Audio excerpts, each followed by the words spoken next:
It's baffled scholars for 2 millennia. It is a puzzle made of multi-dimensional elements, an enigma with roots that reach back to the dawning of time, perhaps before. Daniel explained part of it. Ezekiel and Isaiah had glimpses into it. John saw it all for the time of the end. That time is now. Join Derek and Sharon Gilbert on a journey that spans the course of history, from Eden to Mount Hermon, from Hermon to Babel, from Babel to Rome, from Rome to the cross, and from there to us. Biblical prophecy is coming true before your eyes, and to understand it, you must discern the times both then and now. It's time to unravel the threads of this all-encompassing prophetic paradox. It's time to unravel Revelation. Welcome to Unraveling Revelation. I'm Derek Gilbert. I am Sharon Gilbert, and we're delighted that you've chosen to join us yet again. And yes, we're in the same clothes as last week. But that saves us time. And, well, we don't like changing clothes. We wear these all the time. We've been wearing these for weeks. It is a time-saving feature. And given what we want to get into, we're so excited about the material that we have here. We wanted to, strike while the iron is hot and just keep the cameras rolling, as it were. Oh, absolutely. And before we get into that, and it is exciting, we just want to thank everybody who's been helping out with Build Barn Better. Trust me, you've really, really helped out. And some of you have actually donated materials. So thank you. I won't name any names because we don't have permission to do that. But we just want you to know how much it means to us. Donating your materials, donating your skills, that the barn is going to be emptied very soon. In the next, by the time you're watching this, it's probably empty. Yes. And we will record a little video of what the dream is with the empty barn, and then as we go through step by step. And I hope it's all done by, I don't know, October at the latest. But I think it may be done before then, so it shouldn't take too long. But thank you for helping out. If you don't know what we're talking about, go to gilberthouse.org/donate, and you'll find out there. Absolutely. Well, we've been spending a few weeks in the book of Nahum and connecting it to end times prophecy, which doesn't seem like an obvious connection. Again, the link here was the learning that the name of the city where Jesus based his ministry, Capernaum, is Kfar Nahum, meaning village of Nahum. Yes, exactly. So okay, well, let's look at the book of Nahum. It's only 3 chapters. It won't take very long to get through. Well, Names here we are. Matter. Let's go there, find out. Yeah, week number 4. A lot of time there. The reason we find this so interesting is that Nineveh, as a city, was capital of the Assyrian Empire, which obviously dominated Mesopotamia in the 9th and 8th centuries BC. The northern kingdom was destroyed by Assyria in 722.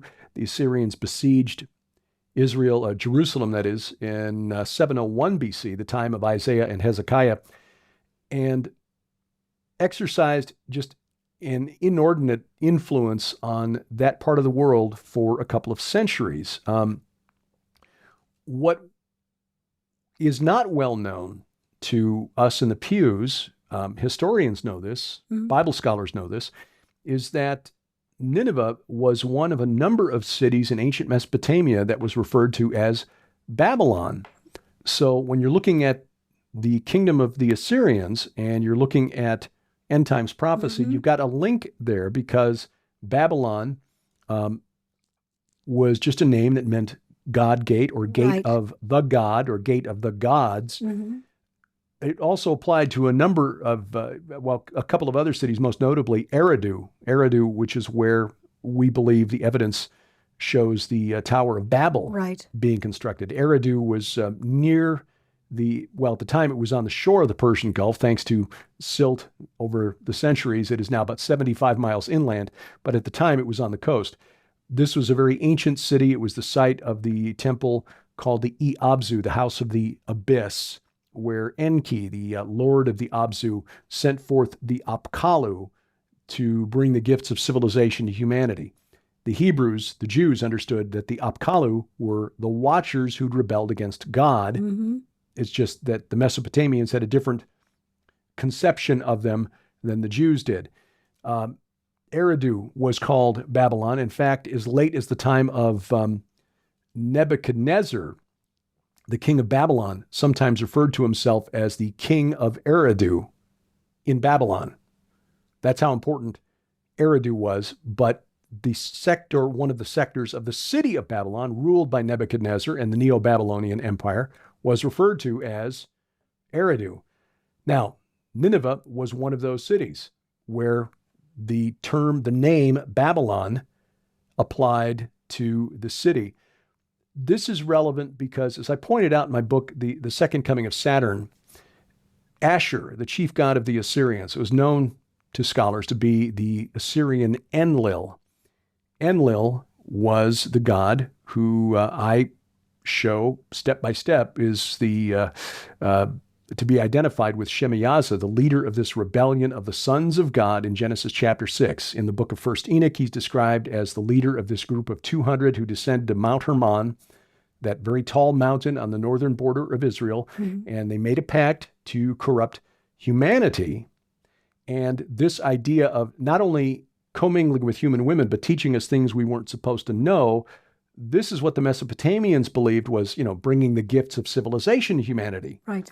And later texts, in fact, the king of Babylon, the king of the Chaldeans, Nebuchadnezzar I, who was roughly contemporary with King Saul, so not Nebuchadnezzar II, who was the one who destroyed Jerusalem, 600 years later, 500 years later, he was called the scion whose seed was preserved from before the flood.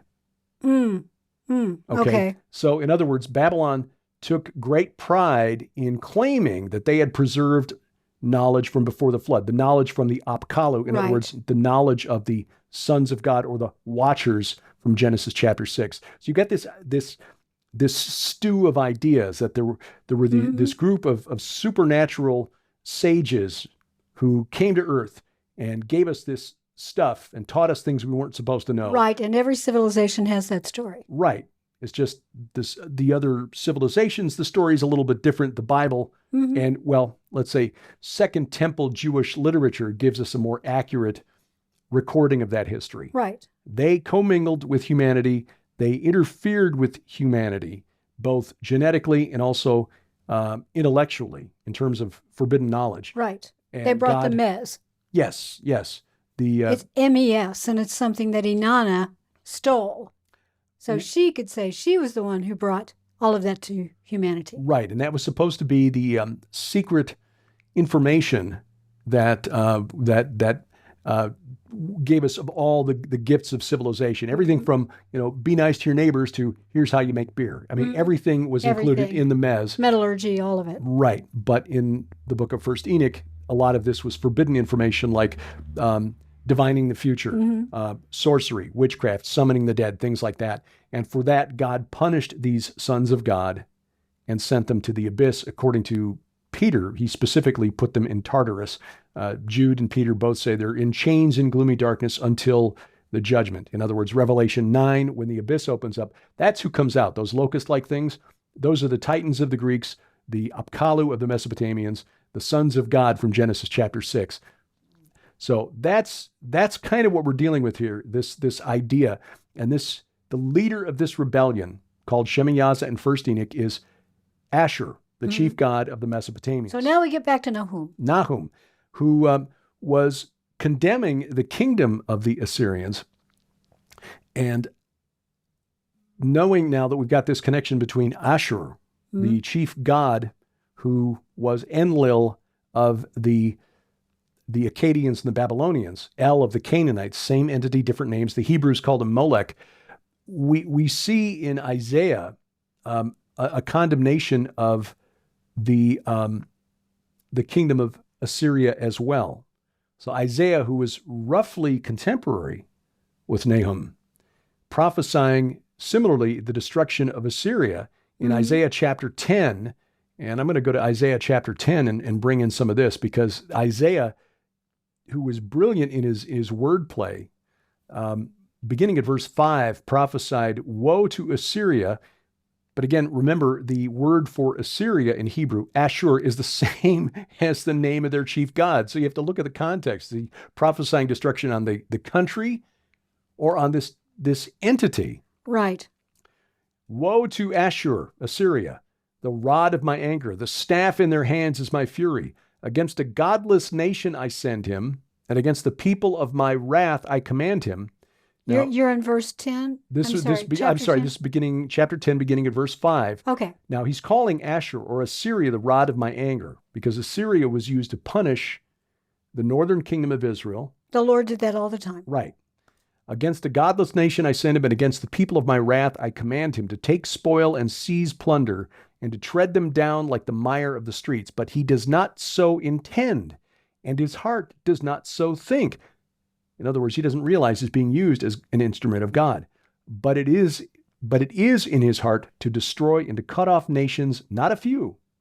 For he says, are not my commanders all kings? Is not Calno like Carchemish? Is not Hamath like Arpad? Is not Samaria like Damascus? In other words, he's destroyed all of these cities.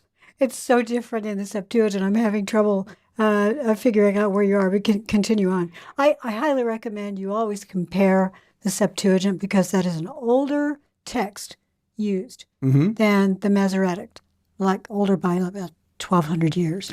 Yes. And so it helps to understand what Jewish religious scholars around the time of Jesus, even a little before the time of Jesus, about 200 BC, how they understood the Old Testament. Verse 10 now, as my hand has reached, and again, remember, this is the king of the Assyrians, or perhaps Ashur himself speaking. As my hand has reached to the kingdoms of the idols, whose carved images were greater than those of Jerusalem and Samaria, shall I not do to Jerusalem and her idols as I have done to Samaria and her images? Now, I did a deep dive on this in my book, The Second Coming of Saturn, chapter 12, Isaiah's worthless idols, because the phrase translated idols in Isaiah 10, verse 10, and images, Samaria and her images, verse 11, is based on the name of the Akkadian version of Ashur. In other words, Enlil in Akkadian would be Ellil. Isaiah used that word, Ellil, as the basis for a plural form, ellîlim, that becomes the phrase worthless idols, not just in Isaiah, but also in some of the Psalms. So we see this. I think what we got here, and this goes back to a scholar in the more than 100 years ago, A.T. Clay, who suggested that the origin of this word translated idols in the Old Testament is to be found in the name of the Nippurian or the Akkadian deity Ellil. So in other words, the idols, the ellîlim, are the minions, the demonic minions of this entity. Well, that was definitely happening in Nineveh. It was happening all over the world. But the Lord, over and over again, gives lessons to everyone watching, gives lessons particular to his chosen people. And he does that by using other countries to come in and correct them, or he corrects other countries and lets his prophets know, this is why I am doing what I am doing. And the idea of these worthless idols, it does not mean that they had no power. The power of these creations is in the human free will. Right. What the human allows the entity, the supernatural entity, to do through these idols. If we look in Habakkuk, which is right after Nahum, you find that in verse 1 at the end, I can get it to go back there, in chapter 1, he gets into Habakkuk, who is seeing also visions about Nineveh, and gets into, I'm trying to see exactly, forgive me, who it is he's talking about here, the Chaldeans, I think. But at the end, you get this idea of they take up all of them with their angle, they're fishing. They catch them in their net and gather them in their drag. Therefore they rejoice and are glad. Therefore they sacrifice unto their net and burn incense unto their drag, because by them their portion is fat and their meat plenteous. Shall they therefore empty their net and not spare continually to slay the nations? In other words, they are worshiping their tools. They're saying what we did was through these entities that work through our creations, our nets, the entities that we actually create. And that is more obvious toward the end of chapter 2. What profits the graven image that the maker thereof has graven, this carved, the molten image that's made out of metal, and a teacher of lies? Mm-hmm. These are teachers of lies, that the maker of his work trusts therein to make dumb idols. They don't speak. It says, woe unto him that says to the wood, awake, to the dumb stone, arise, it shall teach. Behold, it is laid over with gold and silver, and there is no breath at all in the midst of it. But Yahweh is in his holy temple. Let all the earth keep silence before him. No matter what we choose to do, Yahweh is in his holy temple. Humans create these idols, whether it's a tool we use, it's material within a war, a ship, a computer, an algorithm that becomes sentient, or a carved image made out of wood or stone. These are free will moments where the human being creates it specifically to open a gateway to that spirit, because that spirit will give that human being power. That's the perception. And if you are the leader of a nation that wants to conquer everybody else, or you're a person who wants to become top of the heap in your business, then you are subject to that temptation. Just as Jesus was tempted in the wilderness by Satan, turn these stones into bread. Mm-hmm. Yeah. Jesus, later on says, maybe the stones will speak. Talking about dumb idols. These are free will things. The Lord can make anything talk if he wants to.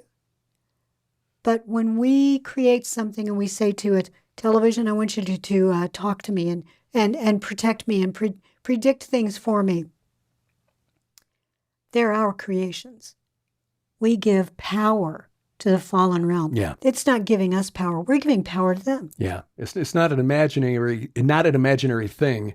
It is through our free will choice, opening ourselves up to the influence of these entities that were referred to by Paul as principalities and powers. Yes. And this was going on everywhere, but especially in Nineveh. Yes. And Nineveh was worshiping a number of deities that had their own gates, their own rituals. Right. And specifically worshiping Inanna, the queen of heaven, and also Nabu, the recorder of everything, the one who had magical words. Yeah, there was a pantheon of great gods with 7, really, and we see that in the stela that we saw at the British Museum a few years back, Ashur-Nazarpal, with Ashur right at the top of the list, but Inanna was in there, as were the sun god Shamash, the moon god Sin, Adad, the storm god, who Baal, Zeus, Jupiter, Satan, not the chief god in Assyria, interestingly enough. And again, this kind of hints at that political struggle between the fallen. And I'm going to have to ask you to hold that continued thought until after this break. We've recorded a lot of video over the last 8 years, and we're truly thankful that so many of you have been blessed by our teachings, presentations, our travel augmentaries of our tours through Israel. But sending videos to other parts of the world can get expensive. So we've now made all of our video content available on demand. Stream our video in full HD with instant access at gilberthouse.org/video. And during the months of May and June, you can save 20% with promo code VIDEO20 at checkout. That's VIDEO20. Video on demand for as little as $3 for 7 days access, and 20% off with promo code VIDEO20. But if you prefer DVDs, that promo code works for you too. Log on to gilberthouse.org/store, use VIDEO20 at checkout, and save 20% on all DVDs. 20% off all streaming video and DVDs with promo code VIDEO20 at gilberthouse.org. Welcome back to Unraveling Revelation. I'm Derek Gilbert. I am Sharon Gilbert, and Derek and I, we tend to, at least I do, I get a little scatterbrained sometimes because I don't have linear thinking. Derek does. And so he'll go from A to B to C. I go from A and I go, oh, look, G's over there. And I can see G already, so I'm just going to go straight to it. Now there's X squared. Yeah. Yeah, so I tend to make all of these connections, and therefore sometimes I know that I derail you, so I apologize for that. No, that's all right, because this is really fascinating stuff. Just a very quick reminder, join us in Israel in 2024, along with our special guest, Timothy Alberino. We'll take you some of these battleground sites, including Ground Zero, Jerusalem, the Temple Mount, God willing. We've been there twice in a row now, and we will also show you the historic, or what we believe, based on the evidence, the historic locations of the crucifixion and resurrection site of Jesus, not where they are on the typical tours. And I'll tell you, when you speak about the idea of building temples and images to these fallen entities that Solomon did on the Mount of Olives, and on the Temple Mount, we see the same thing, these buildings that are dedicated to fallen entities. And the humans who are involved, they've been duped. And we need to pray for them. We need to pray that the day comes when the Temple Mount truth comes out. Yes.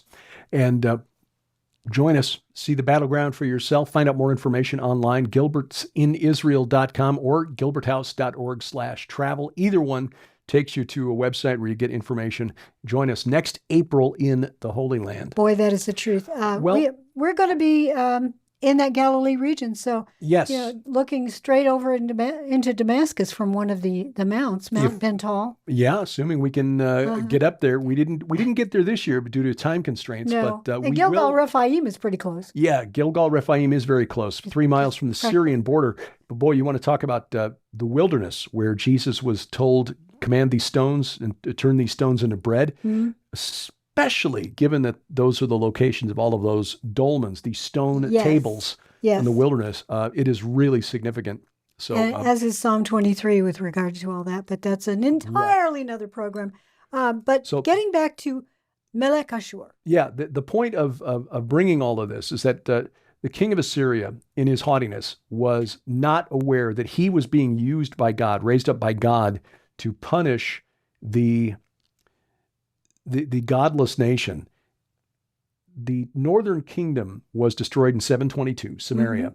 And this was a kingdom that had gone astray right from its founding when Jeroboam rebelled against the son of Solomon, Rehoboam, 200 years before it was destroyed by the Assyrians. He set up the high places, or set up, the golden calves in Bethel and in Dan. And Bethel literally means the temple of El, or temple of God, but I think in the context means temple of El, because the golden calf was condemned by the prophet Hosea for being the worship of El. When you regroup Hosea 8 verse 6, which I'm going to bring this up here, so I'm not trying to remember the verse, which at my age is not always as reliable as it used to be. Welcome to my world. For it is from Israel, a craftsman made it.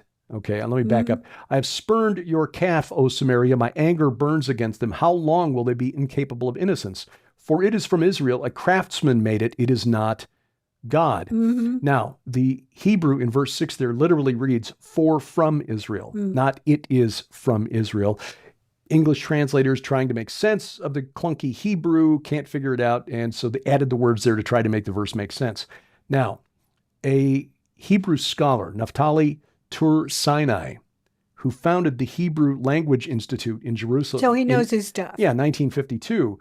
He said, if you regroup the consonants, because the Hebrew, no vowels. No spaces between the letters. And no spaces between the letters. When you regroup it, you get this. For it is Bull-El. A craftsman made it. It is not God. Bull-El was the main epithet of the creator god of the Canaanites. But El is Assur, is Enlil or Ellil. So is Shemihazah, Saturn, Kronos. Right. Shemihazah, and then Apollyon, Abaddon in the end times. So what's happening here, that Nahum was prophesying, that Isaiah was prophesying, that Assyria was a kingdom led by a god, Assur, to destroy another kingdom, Israel, the northern kingdom, that had gone after the same deity. Right. But the king of Assyria was saying, no, it's because I'm so great that this is all happening. My hand has reached to the kingdoms of the Ellil. In other words, because I destroyed Babylon, I'm going to do the same thing to Jerusalem and Samaria.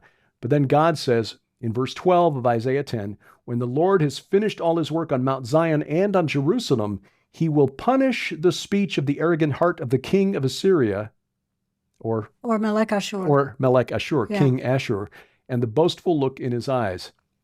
And of course, that is what happened in 605 BC when the Assyrians were eventually wiped out by the Babylonians. I think it's important to mention also that this idea of divinity is represented by the king. That kingship came down from heaven, down from the gods. Therefore, the king represents this God on earth. And oftentimes in some civilizations, you would have the king performing a sex rite. Forgive me if there are children watching, but you would have a particular time of the year when the king would go into a private place and he would supposedly be with either a prostitute representing the goddess, or he would claim he was actually with the goddess. And that would sort of represent the idea of bringing fertility in because the goddess was not only the head of the world, and Inanna claimed that she gave all civilization. Right. She was also a grain goddess. Therefore, fertility came from her. What's interesting is when you look at the history of the god Enlil, who again, Enlil is Assur, is El, is Molech, Saturn, Kronos, same entity, different names. The history of that entity, when the worship of Enlil, came into southern Mesopotamia, Sumer, in around the 25th, 24th century BC, the entity who bestowed kingship on human kings switched. Prior to that, it was Inanna.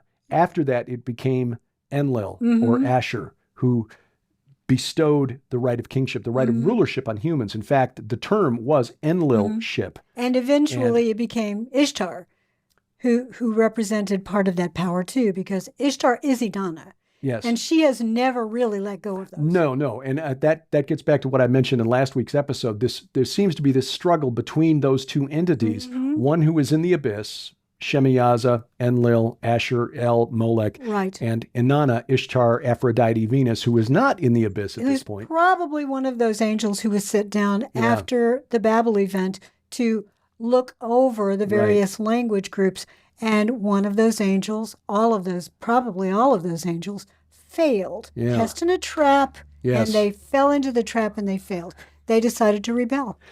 Well, and the political struggle continues in the fallen realm. And boy, in this format, really tough to dig deeper into that. But we will do our best. Hard. Thank you for watching. This is Unraveling Revelation. Unraveling Revelation is a viewer-supported outreach of Gilbert House Ministries. Contact us through our websites or drop us a line at P.O. Box 78, Crane, Missouri 65633.